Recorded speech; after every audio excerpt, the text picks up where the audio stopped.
大家好，欢迎来到不明白播客，我是主持人袁丽。10月20日至10月23日，中共权力核心的300多名中央委员与中央候补委员在北京举行了20届四中全会。自从9月底的政治局会议决定四中全会召开时间之后，这场会议就成为外界的关注焦点。四中全会前，9名解放军上将被宣布开除党籍军籍，更进一步点燃了人们对于共产党权力内斗的想象。本届四中全会也并没有按照惯例讨论中共党建问题，而是讨论“十五五”规划。在中美贸易战、中国经济承压的背景下，这份规划会如何影响中国未来的经济发展，也成为人们关注的重点。这一期我们请来了中央党校退休教授蔡霞老师来为我们分析一下中共此次召开的20届四中全会与以往有何不同，四中全会公报上有哪些值得关注的细节，他又如何看待中共军队内部的大清洗，以及这场清洗是否还会继续？蔡老师您好。四中全会之前呢，外界对于这场会议有很多比较夸张的想象了，就比如说这场会议会不会涉及政变，习近平是不是要安排接班人了？但是实际公报出来之后呢，好像这些想象都被打破了。我想问一下，就说您对这个四中全会的公报的内容总体的印象是什么？您最关注的问题是什么？好，袁丽好，大家好。那个四中全会公报出来了以后我大概的看了2遍。我对四中全会公报的总体上有那么几个印象词吧，就是没有一个亮点。我的感觉就是引起我关注的是印象，它的印象是第一个印象词是残缺不全。就是四中全会所表达的这个人数，它是残缺不全的。首先就是我讲的是残缺不全的党中央中共党中央，它的中委的这个满员是205，但是他这次参加会议的是168，那么他缺掉了37个人。那个候补中委呢，满员是175人，他现在参加会议的他的报道是147，两者加起来相当于差不多快60个人没到会，这是一个。第二个呢，我们说他是残缺不全，他既然是开中委会议，那么他就可以把就是补充的就补全的数额应该补上来，但其实我们看到他并没有补。首先，他中央委员他一共是缺员37个人，他只递补了11个，缺额26个。那么第二个呢，就是中央政治局那个委员，他其实是缺，他应该是满员是25个人。我们知道20大开始的时候，就开完了会，他就弄了个24个人，这个双数作为政治局委员的数字，这个是滑天下之大稽。那么我们讲他这次其实他是可以补全的，但是他没有补，何卫东那个也没递补上去。那么第三个呢，就中央军委，中央军事委员会，他7个人，他现在呢缺3个，所以我们讲他整个中国共产党的党中央，它是一个残缺不全的党中央，这是第一点。第二点就是我觉得整个这个公报让我看下来，无论是对“14·5”规划期间的这个5年的这个所谓建设，他没敢吹牛，然后对“15·5”的前景，他也没敢说看得多好。所以我用的是谈到“14·5”的时候，它是成绩惨淡，就没有一个亮眼的词，也没有亮眼的数据。“15·5”规划呢，它是前景暗淡，他给大家呢在“15·5”规划的那个前景，他提到“15·5”规划，他在这个地方写上了2442，叫大家增强信心一定要在习的那个带领下去搞“15·5”规划。说明什么？说明就是说他本身自己就是心虚去的，他不敢吹牛，他也不敢说那个，他只能就强制性的要求大家服从这个中央，服从这个习的权威。第三个感觉就是说，我们多年不见的老话，他这次又拿出来讲了，而同时他的新话，他就是习近平的语言也没少，比方说新质生产力什么提高什么发展质量这都是习近平的话。但是老话是什么呢？邓小平讲过，就是以经济建设为中心，100年不动摇。这个是很多年我们听不见讲这个话了。这次他把以经济建设为中心拿出来讲了。那么这里边显示什么？显示在经济非常困窘的情况下，他不得已他要回复到邓小平所讲的那些基本的一些东西上去，否则这个党他没法往下干。第四点呢，就是他的总体基调从来就没变过。习近平上来以后讲两个基调，第一个就是党的绝对领导，党的全面领导，这个他这次仍然是强调的。第二个就是从2019年以后，他反复强调安全第一，政治安全、政权安全，什么什么安全，他全讲安全。那么这次呢，仍然是讲安全，但他是讲的是统筹发展和安全，但是安全没敢丢，这就是给我的印象。换句话讲，就全篇没亮点。对对，他的那个经济建设为中心突然消失之后，其实外界还是有很多反应的。这次他就是又回去了，对，对而且这个安全呢，我刚才搜了一下，他也提了15次，好像有一次是提了50多次，是吧？对，嗯，2019年以后的有一次的政治报告还是什么报告上。那今年的四中全会呢，没有按照惯例讨论中共的党建问题，而是讨论“15+5”规划。这个可能和之前晚了将近1年的举行的三中全会有关系。您能不能讲一下，就是这些惯例是怎么形成的？然后这次四中全会讨论“15+5”的原因是什么？会对后面的就比如说5中全会啊、6中全会，甚至21大的安排有影响吗？它是这样的，就是中国共产党按照惯例来讲，改革开放以后的惯例啊，它是一中全会，中央委员是在全体党代表会上选出来的，选出来以后，这些中央委员呢，就是选举中央政治局委员，所以呢，一中全会是选举中央政治局，二中全会呢是第二年，他要准备新一届的政府，就是换届，就政府换届在党的换届后一年。那么第二年的3月份，他要开政府换届了。这个时候，二中全会是讨论的是中央政府换届以后的新的那个各个部长啊，什么总理、副总理啊这些个人选，包括两高院啊这些人选。所以呢，这个呢，它是要定人事的，政府系统的人事。那么三中全会呢，从80年代1984年开始啊，就是邓小平在那个，就是我们讲82年是中国共产党第12次代表大会，84年是第一个经济体制改革那个就是决议案。邓小平特别夸奖那个决议案，他说这次就是改革有很多新话。那从那以后呢，就定下一个什么呢？就三中全会讨论经济问题，而当时是经济改革当务之急，因为他要挽回这个国民经济在10年文革当中已经拖到几乎要崩溃。所以我们讲以后就成了一个就是惯例，三中全会讨论经济，四中全会呢讨论中国共产党的建设，就是政治问题。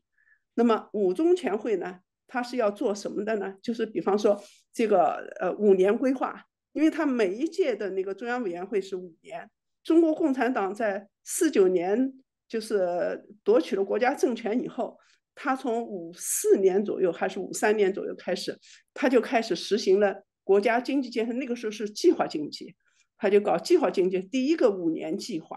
后来到了改革开放以后呢，这个计划经济被抛弃了，所以他不能再说是计划，他只能讲是规划。这因此呢，五中他一定是要讲就是规划问题的。这次为什么我们讲哈，就是四中和五中合起来了？因为就三中拖了1年，那么到今年该开五中全会的时候，他又不能跳过4，直接开5，所以他就说呢，我开个四中全会，我讨论五中全会该完成的任务。就是五中全会本身应该讨论的就是规划。那么但是呢，他又不能把四中全会该讨论的党建和人事问题丢掉。那么怎么办呢？这就有了我们看到的公报的最后面，大家都知道有一句话，就中国共产党开政治局会议的时候，全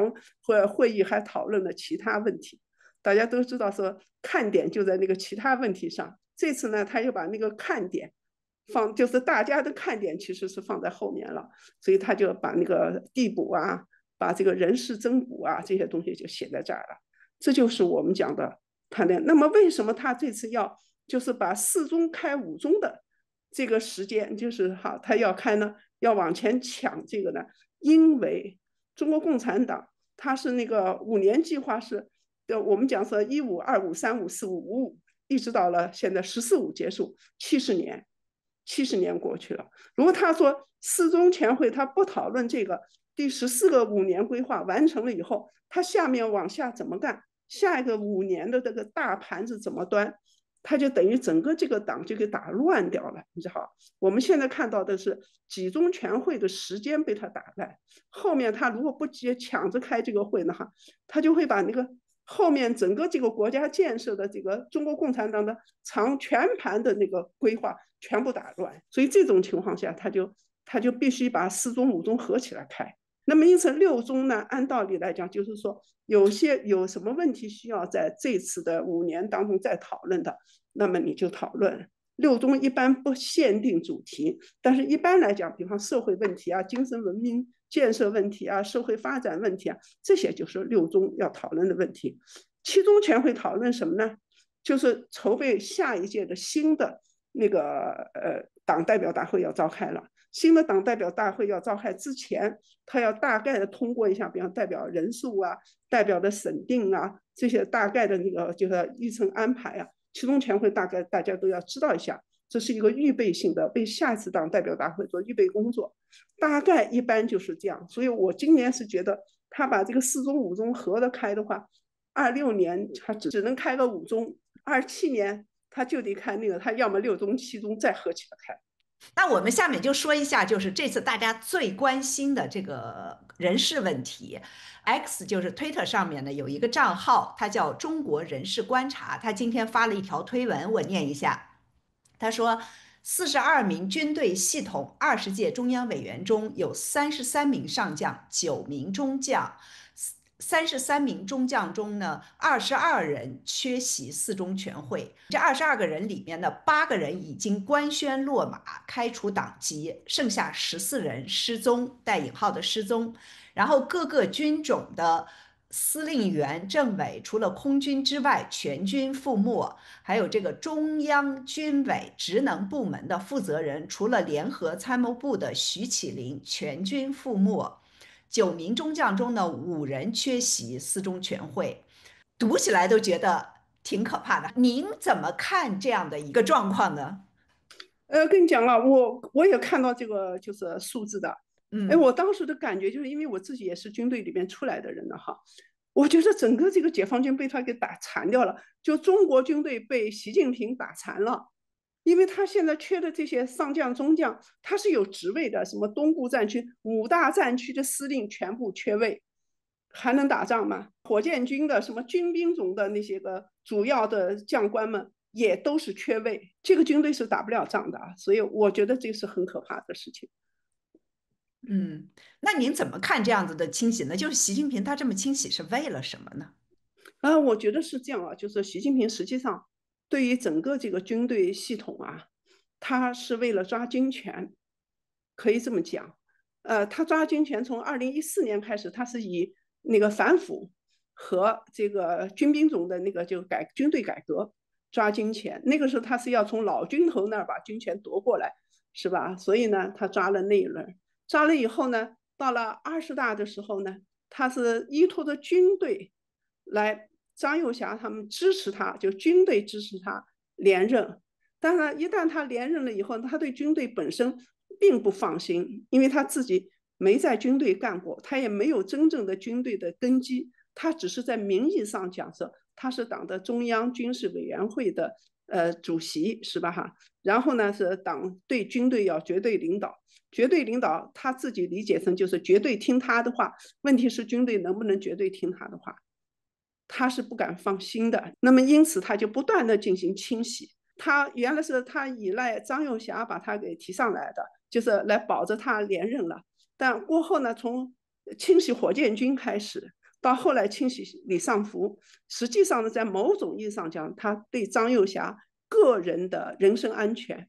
形成了某种威胁，所以这就触发了就军队对他也不信任，他对军队也不信任，军队和党就以他这个所谓党的总书记的这个关系之间，两者之间就开始了一个角力决斗。他要清洗张又侠，就是军队的一帮人，那么张又侠呢，也要清洗习近平在军队里边提拔起来的一帮人，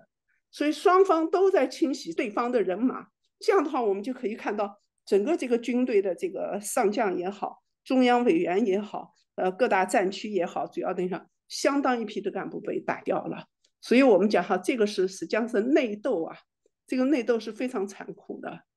就还有一个，就比如说，大家认为他这次打掉的好多人，就比如说这些开除党籍军籍的9名上将，就包括像何卫东啊、苗华、林向阳、什么秦树同、王秀斌，他们都出身于31集团军，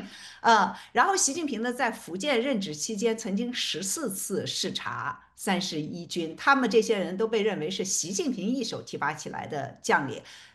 就大家特别想不明白，就是他为什么要清理自己提拔出来的起来的人呢？这和您其实前面说的有什么关系吗？其实我觉得现在大家看到的，从苗华开始，从何卫东都是31军出来的人，是吧？哈，嗯他其实他清洗的不是苗华和何卫东他们，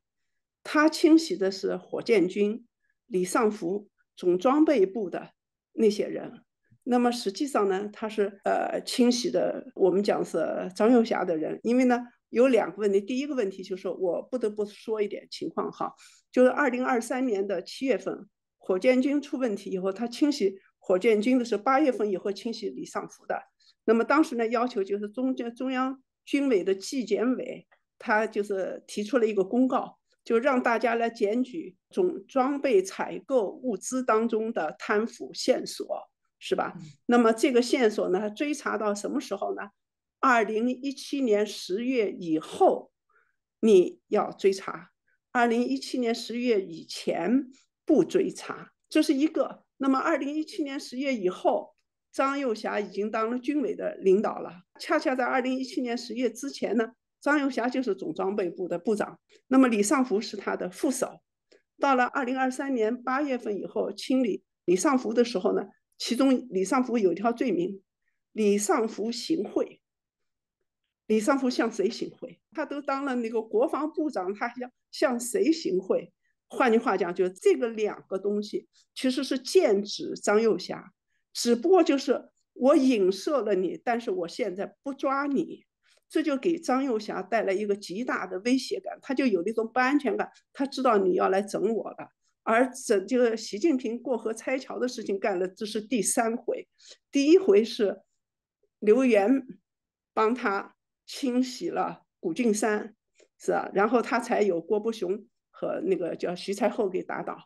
那么好，但是他接着就在军改当中把刘源给清理出去，是吧？让你这个退休回家养老去。然后接着就是王岐山当那个18大的中纪委书记，给他那个反腐清理了一大批江泽民的人，还什么的人。等到那个18大一结束以后，他让那个就是王岐山靠边去了，而同时又把王岐山的他过去的秘书啊，他的手下那些人一个一个的拿出来打。对，抓了好多。对，抓了好多。那么这2个一做以后，张又侠就是第3回了。你想这些事情人人都能看得见，张又侠又不是傻瓜蛋，他能不知道吗？这就开始了军队内部的张又侠清洗习近平提拔的人，习近平清洗张又侠提拔的人。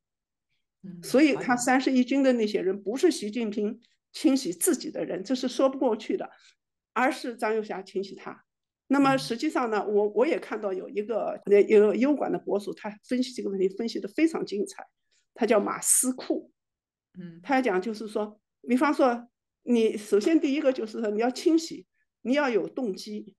第2个你要有能力；第3个你要了解情况。那么谁能了解这些军队的贪腐情况呢？是吧？哈，当然习近平了解，张又侠也会了解。好，那么你有没有清洗他们的动机呢？我们就是清洗那个苗华和何卫东这些人，作为习近平自己提拔上来的人，那是他的手下的人，也是他的势力范围，他是没有这个动机的。但谁有动机呢？张又侠是有动机的。习近平可以凭着制度性的权威，就是他是党的总书记，党对军队的领导，他又是军委主席负责制，他可以清洗张又侠的那边。那么张又侠没有这个制度性的权威，但是张又侠有实实在在的军队里边几十年一辈子在军队里的人脉资源和在军队打仗建立起来的个人威望，他也同样可以清洗。所以我们讲的实际上呢，就是说习近平没有动机去清理苗华和卫东，何况何卫东是他在二十大上是破格的，不是中央候补委员，不是中央委员，直接把他拔到中央政治局委员，直接给他当了一个军委副主席，而且后来还要把他的排名提到张又侠之前。所以我们讲说，习近平是没有动机和也没有这个就是想法去清理苗华和卫东的，他不可能自己打自己的人，一打了9个，但是张又侠是有的，所以我们可以看到这批打绝对不是习近平清洗的，而是张又侠清洗的。对，就跟我们，可能是我的看的工具吧，就是或者看的那些，有一些记录吧，就是皇上以前的皇上是吧？就是你再亲近的人，如果有人整了他的黑材料，而且这个黑材料是非常实在的，你也不得不去把这个人你再亲近的人也得给他打了下去，不然的话，你跟更广阔的群体是吧？你说不过去，嗯。就是我打了他，你还不能打我，你得认可我打了他。那上一次就是领导人对军队的大清洗，我们就说这个1937年是吧？我前一阵子和这个 Stephen Kotkin 做播客的时候也提到过这个事情，就1937年斯大林对军队的这个大清洗。当时呢，红军中5位元帅中的3位，15位集团军司令中的13位，9位海军上将中的8位，57位军长中的50位，186位师长中的154位，全部16位陆军政治委员28位，军政治委员中的25位，在那次大清洗中被处以死刑。当然，就说习近平还没有说他们全部这些人都处以死刑，但是我就好奇的就说，这样子的大清洗对军队的整个的这个实力是一个什么样子的？会意味着什么呢？哦，我觉得就是那个你刚才读的是斯大林清洗那嗯，个，就是红军，嗯，清洗红军。其实中国共产党就是那个斯大林式的或者列宁主义的政党，它内部残酷的清洗啊，这个是列宁主义政党特有的东西。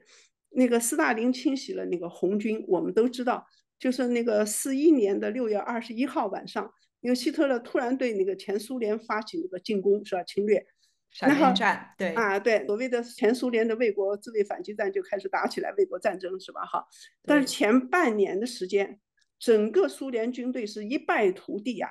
他溃败，他的半年以后他才回过神儿来。他然后因为他的那个什么军长、师长全部都给清光了，所以呢，他这个军队是打不了仗的。而现在的这个清理法，双方都在清理这个军队的将领的话，中国共产党的这个解放军这支军队也是打不了仗，这个军队已经被他们打残掉了，就是自己先把自己的军队打残了。他不下面天天要讲那个武统台湾嘛，是吧？嗯。要打台湾去嘛？其实我觉得他这下可完蛋了，他是打不了台湾的，因为这个军队已经不能打仗了。那外界很关注的一个变动是增补的中央军委副主席张生明，他目前的职位是中央军委纪委书记兼中央军委监委党委书记，火箭军上将军衔。您会怎么来解读这个张生明的上位呢？有媒体已经把他称为反腐沙皇了，他是习近平用来就继续反腐的吗？继续清洗的吗？我是这么看的哈，这个问题，军队内部的清洗肯定没结束，还会继续的做。至于是张又侠做还是习近平做，这个就说不好了。说到张生明的这个就是提拔为军委副主席，其实我个人在看这个问题的时候，我不得不先把那个9上将的公开啊，这问题嗯。先要拿出来说。就是10月20号开中共中央四中全会，10月17号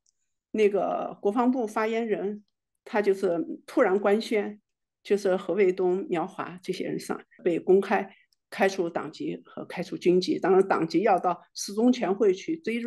认，对不对？哈，那么按道理来讲，国防部这是一个政府的部门，而何卫东是政治局委员，军委委员和政治局委员他都是副国级，就是国防部是无权来公开官宣这些事情的。但是国防部他就干了。这个东西可以看到，这是在干什么呢？其实呢，有些自媒体已经说了，他逼宫。那么好，张又侠在这个就是我们讲国防部官宣这9个上将被处理了以后，他逼的是谁？逼的是习近平。逼他什么？这就涉及到中国共产党党内的一个规定，就是开中央全会的时候，哪些问题要上中央全会讨论，哪些问题不上中央全会讨论，这个决定这个权在谁手上？在中国共产党的那个中央委员会工作的规则工作条例当中，它是讲由中央政治局来决定这个议题。中央政治局25个人，是你举手投票来决定议题，还是谁来决定议题？这个地方是打了个马虎眼。而根据惯例来讲，他是党委书记，就总书记有权决定他上不上这个议题。那么如果说是现在军队内部清洗了何卫东和苗华，如果中央政治局会议开会的时候不能也给他盖个印，就是固定下来，那么苗华也好，何卫东也好，都是有可能在习近平的这个支持和那下面有可能翻盘的。那么因此呢，就是逼着把这个问题抢先公开，逼着中央四中全会，你想回避他们这些人的问题都回避不了。这个时候他就不得不在中央全会上拿出来要讨论它，所以这才有了中央全会后面讲的这9上将的这个就是追认他开除党籍，因为军籍就是军队自己本身内部他就可以那，所以这件事情呢实际上这样。那么张生明呢，他作为中央就是军队当中的反腐败，是由军队的纪检委来主持和具体的来抓这个工作的。所以张生明呢，他是在这个方面呢，他是把9上将拿掉，离不开张生明他的这个工作机构的工作，你知道哈。那么因此，在这次呢，就是给张生明补缺，补了一个军委副主席。按道理来讲，我们看到中国共产党他在8964以后，他军队在党的中央权力机构当中所占的席位，就政治局占2席，就是2个军人可以进入政治局当政治局委员。那么何卫东他本来就是军委副主席，但他又是中央政治局委员。按道理你提了张生明递补上去作为中央军委副主席，那就应该他是要中央政治局的委员。但是这次我们看到，就是张生明他是半步到位，就是说提了个军委副主席，但是没有到政治局委员这一步。插一下，就是我们对规则不太了解，就说如果习近平想要让把他提为中央政治局委员，实际上这个4中全会是一个合适的时机，是可以提的，对不对？对，应该是这样。按规则来说是这样，是吧？对，按规则来讲，就是你只要开中央全会，你的政治局委员就应该是可以补齐的，你知道哈？所以他是提了军委副主席，但是没有进这个政治局委员，就其实挺奇怪的一件事儿，是吗？对，是非常奇怪。那么可见这里边从这个角度讲，你看，如果张生明是替习近平来扫掉这些军内的这些个人的话，那他是帮习近平干活有功，那习近平还不给他提一个政治局委员吗？军委副主席给了你，你还不当政治局委员吗？是不是啊？这就可见张生明不是替习近平来把这些人搞掉的。所以我们讲说，习近平也不会把这个中央政治局委员这个职位就是那么顺理成章就给张生明，并不是。那为什么要给他一个军委副主席呢？因为军队在中央政治局占2个席位，他必须要有啊，必须要有的。因为何卫东他现在顶的是中央军委副主席，是顶的何卫东的那个军委副主席的位置。何卫东本身就是中央政治局委员。因为这个东西呢，咱们就要讲得多的话呢，8964以后，军队不是那个开枪有功嘛？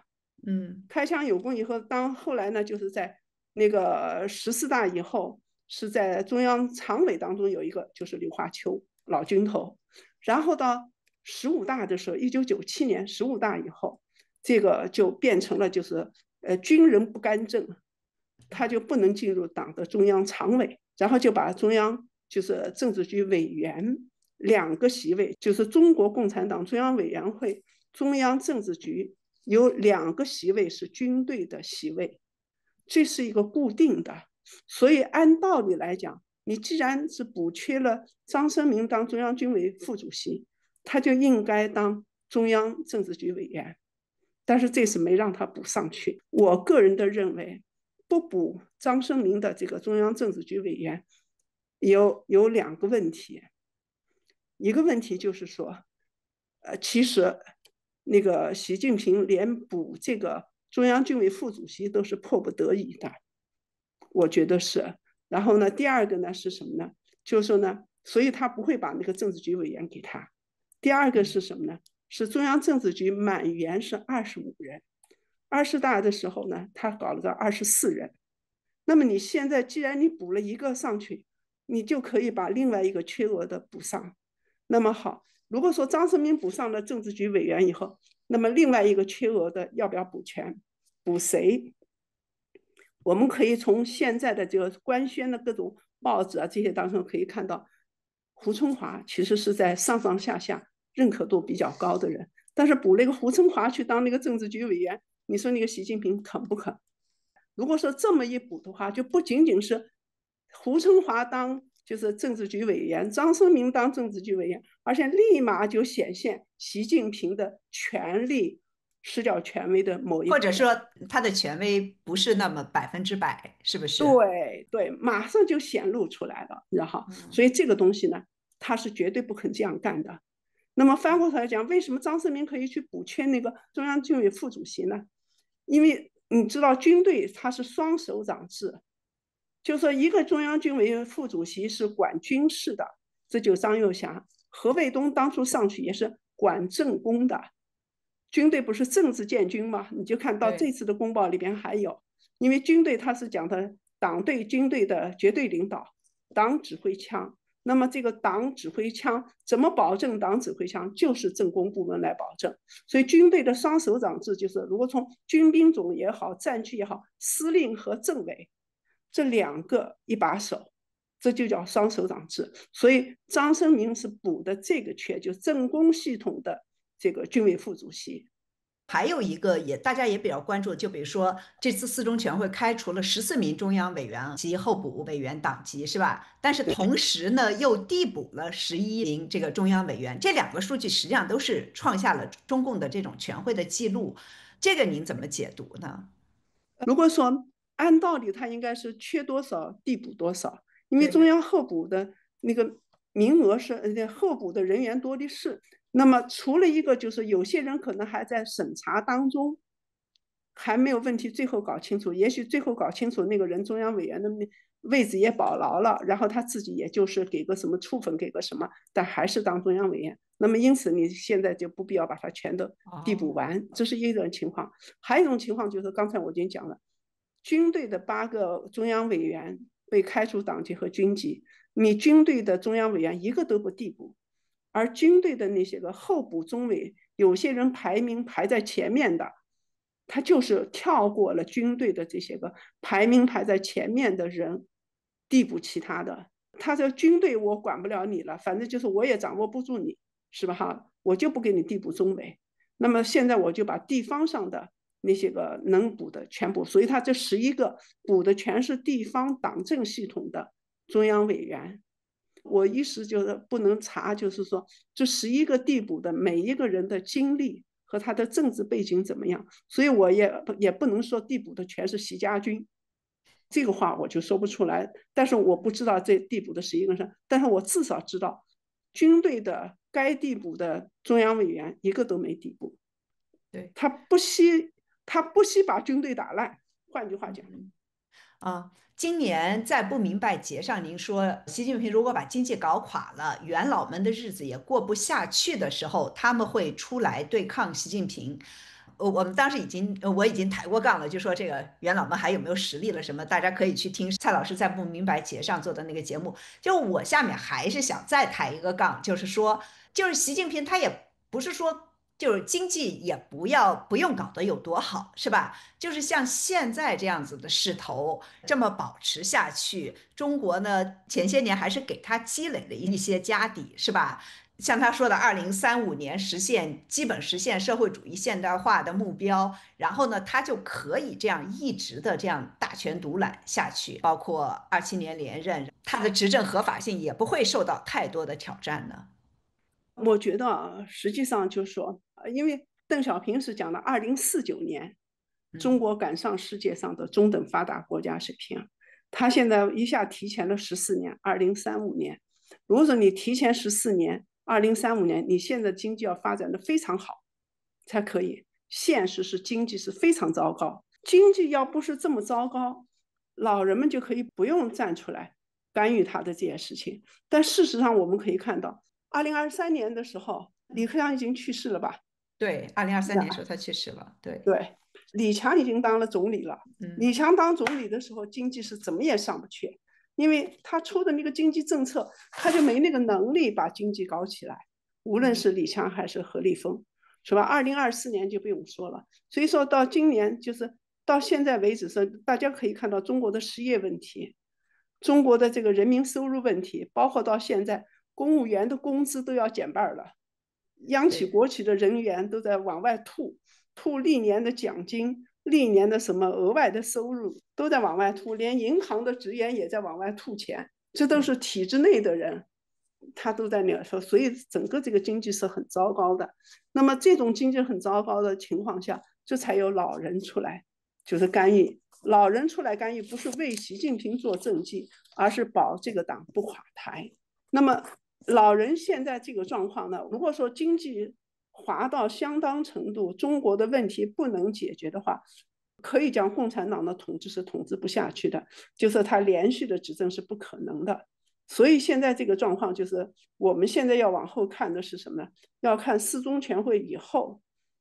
中国的经济在所谓的“15+5”的规划当中，能不能使经济有所起色？如果有所起色，说不定习近平到了2027年21大时候，还在那抢着要连任。如果说经我觉得他济确肯定会要连任的呀，他肯定想啊，对，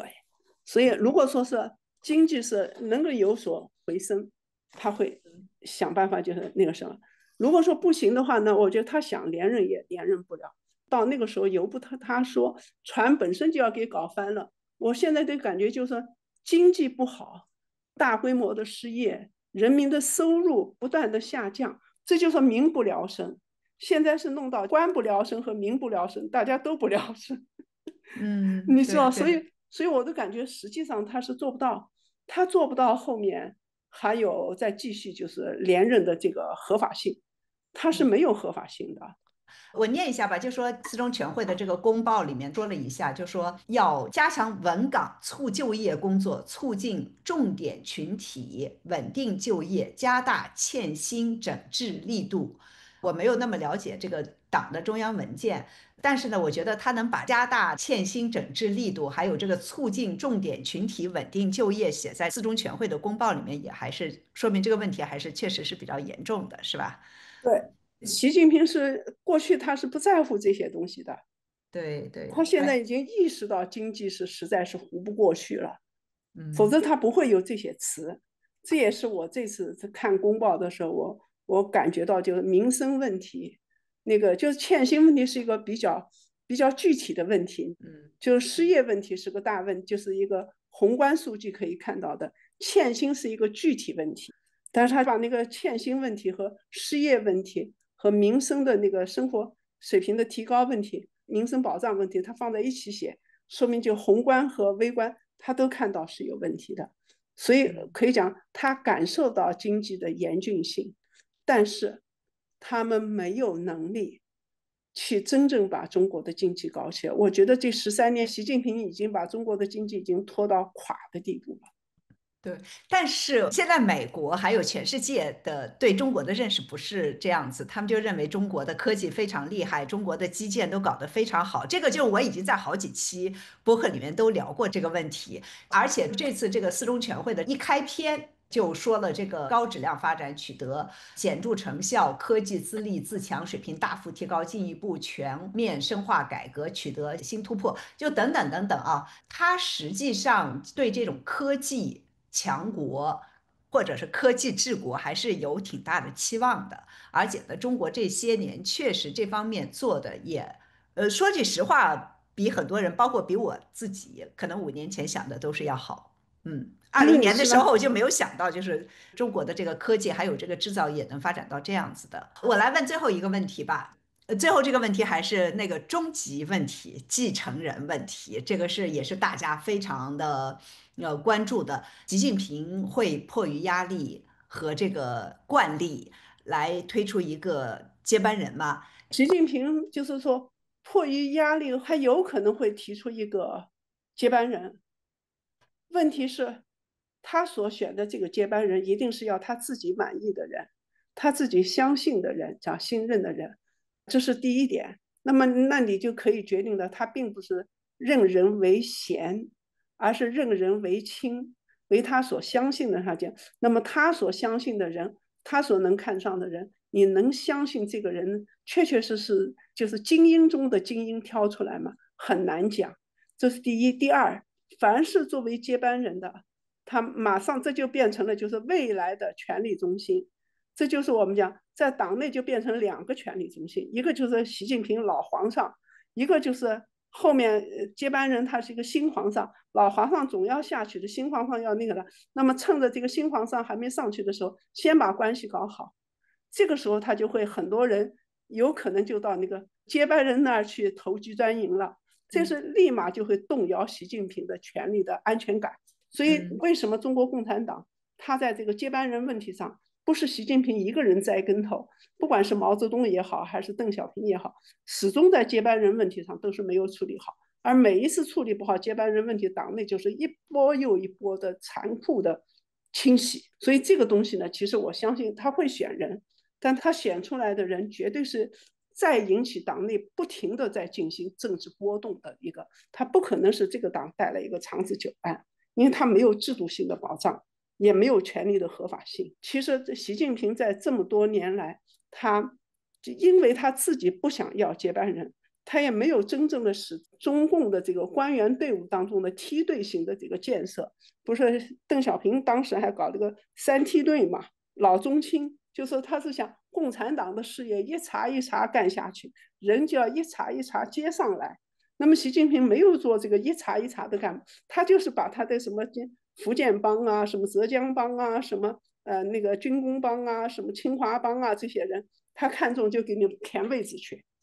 他没有想到后面怎么办。其实共产党那个继承性就没了，所以所谓接班，对他个人来讲是保住他的权利，然后找个听话的人。对于共产党来讲是，如果说官员就是干部队伍，我们过去的行话叫干部队伍，这就共产党的语言。干部队伍如果没有一茬一茬的梯队上去的话，那这个共产党到那时你习近平找了个听话的人上去了，而地方上的各省市没有合适的这个人选接上去，共产党的那个根基就塌掉了。所以共产党讲的那个接班人机制，寻找接班人和习近平嘴里讲的寻找接班人两层含义是不一样的。我相信他会迫不得已的时候他会找，可能能会做个拖多久样子，是吧？对，能拖多久就拖多久。至于这个党能不能后面有没有可以把这个党的这个统治能够继续下去的，我觉得不在他脑子里边的，不是在他脑子里的。所以我自己觉得这个问题其实预示着共产党的危机在后面。对，列宁主义制度它是没有办法超越的一个最大的对呀、危所以机。对你就看那个斯大林之死那个电对，影是太好吧？看了，是不是？对呀、对呀、斯大嗯，林之死，最后等斯大林死了以后，谁上来？对是，然后他们，立马就开始他身边的那些人开始互掐，就打起来，因为对他没有制度性的安排。我们请每位嘉宾推荐3部书或者影视作品，您有什么推荐？斯大林之死，就看这个电影是吧？我都看了好几对遍了，真的看着又好笑，然后又恐怖。对呀、所以我觉得这个是我觉得最需要大家去看一看的。如果说是要推荐别的话呢，我觉得还有一个就是最近啊，不明白播客你们不是做那个陈雷，就是澳大利亚的那个记者啊，在央视中央电视台工作的那个女记者，被扣上什么国际间谍的帽子，坐了3年牢狱嘛。所以我觉得这个播客很值得大家好好听一听，共产党的这个血腥、残酷、那个黑暗的卑鄙，尤其它里边有一个情节，就是说看他的人，其实看他的人也在坐监狱，你知道吧？因为看他的人是和他不许讲话，是不是？那么他们自己也不敢随便的，就是走动，也不敢讲话，就要不停的，就是跟你相隔40厘米，你那个40厘米，就是他也必须就站在他那个位置上，他绝对不能动。不是其中陈磊讲到有一个那个看他的一个女的工作人员闹肚子是吧？拉肚子，因为没有人替换，他就只能站在那儿看着他就拉在自己的裤子里边。对于工作人员来讲，你什么时候看到中国共产党习近平他们把工作人员当人看？他不光是把那些个陈雷他们所谓的犯人不当人看，他连他自己的工作人员都不是人。所以陈雷是做监狱，而共产党的那帮干部呢，其实变相的也是做监狱。所以共产党这里边的黑暗，这里边的残酷，我觉得是大家可以好好的从这个陈磊的亲身经历、他的回忆和他的回顾来说，大家可以了解到、看到一些东西。当然，就是你在听他，我听的是非常难过的，觉得没有听过的是最好是听一听这个东西。陈磊也已经有了英文的那个书了。对，在季风书店有卖的，大家可以就是不在 DC 的人可以在网上邮购。对，去季风书店的网上可以去邮购。真的，对对对，我是看了，我从头到尾看的，就是他写的非常的好，特别特别多的细节，真的还没有一个人把中国共产党的这个监狱写的这么细微。就是我看的真的是又难过，但是又同时又是哇，就是不停的说哇。是共产党我也内部的是高度推荐。残酷，内部的残酷，内部的血腥，超出常人的想象。好，谢谢蔡老师，谢谢大家收听，我们下期再见。